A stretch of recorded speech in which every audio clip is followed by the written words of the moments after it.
वालेकुम दोस्तों, मैं हूं शाहनवाज लाशारी।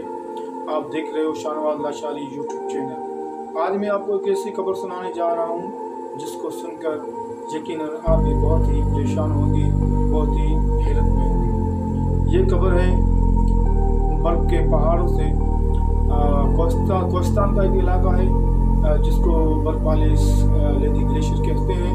वहाँ से एक लाश बरामद होती है और ये लाश जो होती है ये बर्फ के जो ग्लेशियर्स होते हैं उनके अंदर दबी हुई थी।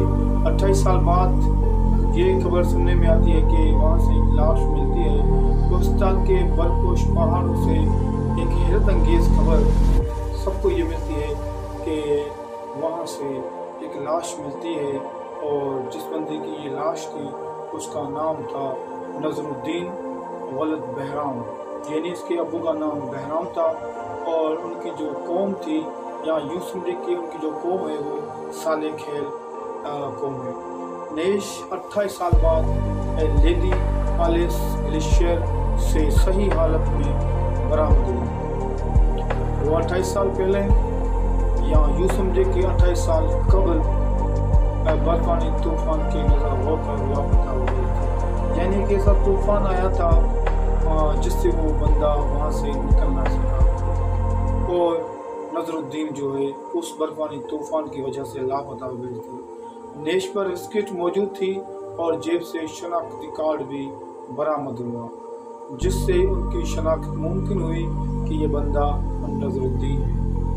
यानी एक ऐसा बर्फानी तूफान था जिसने उस बंदे को इस तरह से घेरा कि वो बच ना सका। 28 साल बाद कोस्तान के इलाके बर्फ वाले लेदी ग्लेशियर से उनकी जो लाश होती है वो बरामद होती है। किस तरह से वो बंदा चलाया होगा, किस तरह से उस बंदे ने मदद मांगी होगी, क्या हुआ होगा वो तो अल्लाह ही जानता है, लेकिन ये एक दर्दनाक वाक़या था जिसको सुनकर हर वो बंदा जो एहसास रखता है, हर वो बंदा जो दूसरों से मोहब्बत करता है वो गमज़दा ज़रूर हुआ होगा। तो ये वो खबर थी जिसने पूरे इलाके को रोने पर मजबूर कर दिया, गमज़दा कर दिया और हैरत में मुब्तला कर दिया।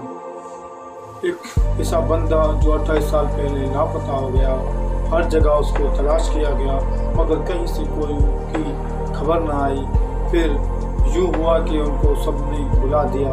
28 साल बाद जब बर्फ़ के जो ग्लेशियर से वो पिघलने लगे तो उनकी लाश बरामद हुई। तो ये मंजर देखकर जो गांव वाले थे, जो उस इलाके के बंदे थे, वो रोने पे मजबूर हो गए।